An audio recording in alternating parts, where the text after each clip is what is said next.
Le Nouveau Testament confirme l'interprétation que l'arche du Seigneur était un type du Seigneur Jésus.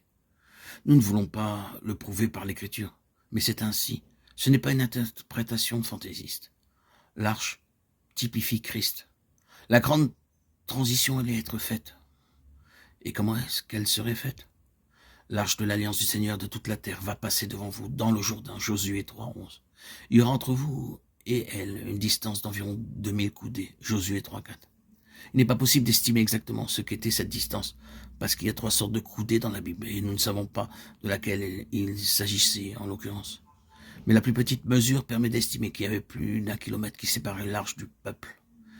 Il y aura entre vous et elle une distance. N'en approchez pas.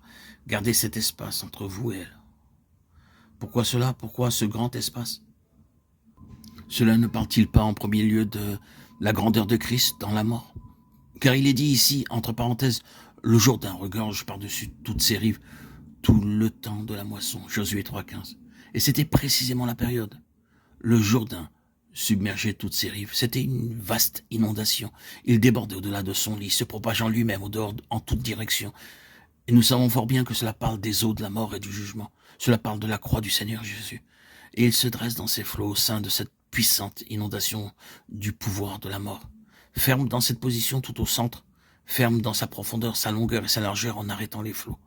Combien est grande la mort de Christ. La mort n'est pas une petite chose, la mort est une puissante et accablante inondation.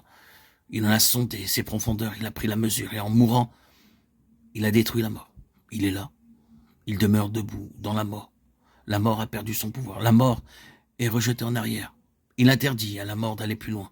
La description de tout cela est merveilleuse. En amont, il y avait ce mur puissant de l'eau et de l'autre côté, en aval, la mer morte. Tout cela signifie que la mort était inopérante. Combien grand est Christ dans la mort? Incomparable. Il était seul dans tout cela. Personne d'autre n'a pu le réaliser. Ensuite, cela parle de l'exclusivité de Christ. Non seulement de la grandeur, mais de l'exclusivité de Christ dans la mort.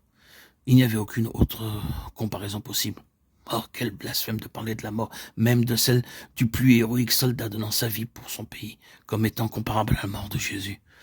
Non, même si l'héroïsme mérite la considération, il peut y avoir un grand nombre de gens qui peuvent être honorés et appréciés cependant. Quelque grand que puisse être l'héroïsme et le sacrifice de l'homme, nul ne pourra combler ces 2000 coudées. Il y a un grand espace entre tout cela. Dieu a déterminé cet espace et il dit c'est inviolable. Il est à part, rien ne peut se comparer à l'œuvre puissante de Jésus-Christ. Personne d'autre ne l'a fait avant lui, et nul ne pourra le faire après lui. Cela a pu être fait par lui seul.